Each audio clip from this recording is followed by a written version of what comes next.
Okay, so in the movie Concrete, in your opinion, who is your favorite character?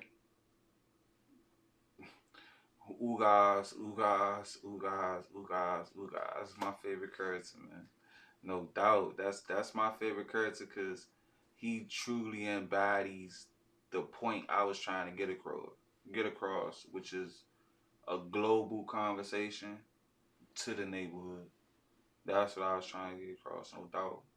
Okay, so in the movie, the character Ugas is seen as a bad influence to everyone around him. Do you agree? 100%. So elaborate on that. What made him a bad influence?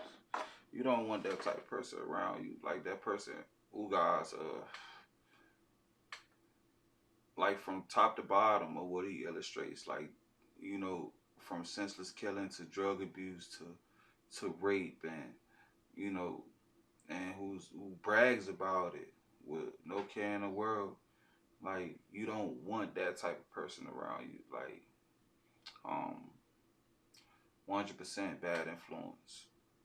So in the movie, we see Ugas as this terrible character, but do you think Ugas has any redeeming factors that might humanize him?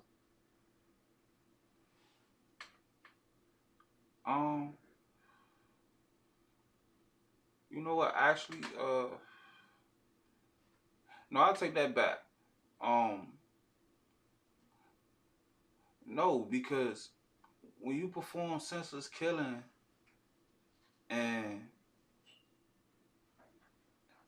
everything that he illustrate, he was really driven for revenge. Like he was really intoxicated for revenge.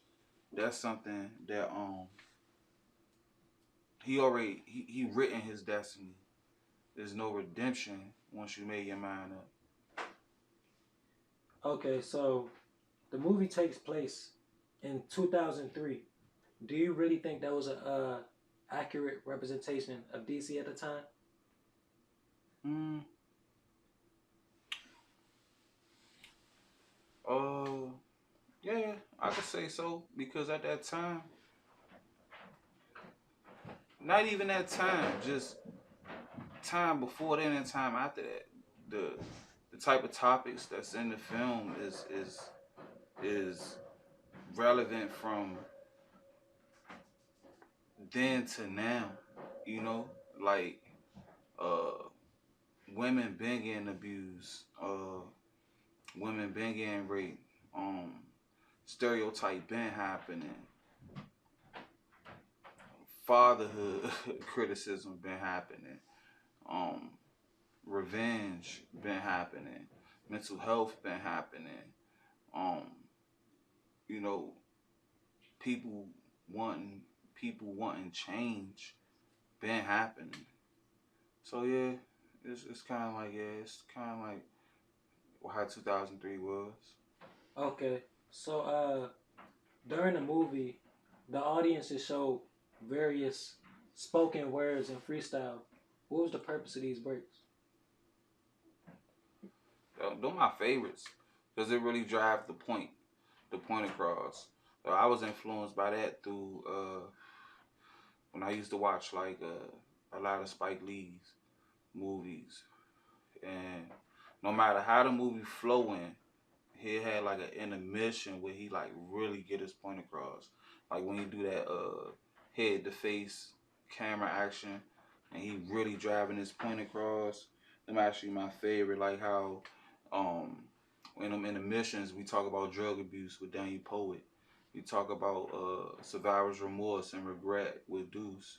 We talk about sexuality with RJ, and he crushed that freestyle too. And we talk about we even had a poem, you live forever poem. You know, that's an insecurity type of poem. Like who wants to die? You know, you want to live forever.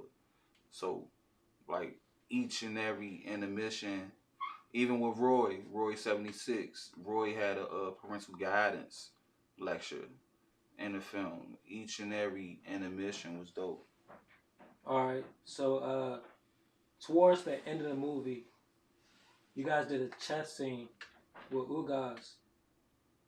Did you was the point of the chess scene to make him seem more calculated, or did it have a deeper meaning? The chess scene was pivotal because it actually shows you the type of person that man is. He didn't care if he was losing. He didn't care about the win or loss. He didn't care. Like, he just wanted one thing, and that was revenge. You know, that was it. That's all he wanted. Um, like how when he sit down, first thing he do is lose his queen on the board, and then he disrespect the pawns. And Everdid is telling him like, hey, you're losing. You go down this route, you're gonna die. You're gonna lose. Like, be more smart about your movement, and he just didn't care. Okay, so in the scene with Khan, the suicide scene with him in the mirror, he looks very stressed. He's going through a lot. What do you think was the straw that broke the camel's back? Like, what did you think was the last straw that made him finally end it? The senseless killing, and throughout the film, like the mental health that he was going through, like how Khan was talking to Quest saying, hey, I think I'm going crazy. Like, I can't stop killing. It was starting to get to him. Like, that's the extreme of mental health. Like, the ultimate extreme of mental health is suicide. Okay, so I know bringing on a production like this, it takes a lot of time, a lot of work. Yeah. What would you do differently in the production this time? Took my time. Okay, elaborate on that. I would have took my time because then, uh, like I knew what I knew. I knew I could lead. I knew I can make the group believe and things like that. But well, I should have took my time a little bit longer because I thought this thing was gonna be a breeze. I really thought it was gonna be a breeze, but it's not like that. What I mean by take my time, like I didn't come in disrespecting the craft. Like, I really did my due diligence, but uh, I was still too premature. You know, if I would have did a little bit more, of how a set is ran instead of learning through the years how a set is ran, I could have been straight. All right, so during the creation of the movie,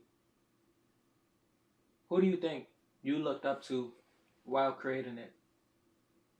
Like, who drove you to keep going? Ooh. We got some time because I got a lot of them. I got like 5 who drove me to keep going. Myself first, because I knew that if I'm gonna start this, I'm gonna have to finish. And come hell or high water, I was gonna finish. Like, that was it for me. Like, I was gonna finish. It was this book called As a Man Thinketh from James Allen, and that pushed me because I said I have to finish something. It was pivotal in my life that I had to finish something. And myself first. What else drove me was the people on set, because how they come out, and when they come out,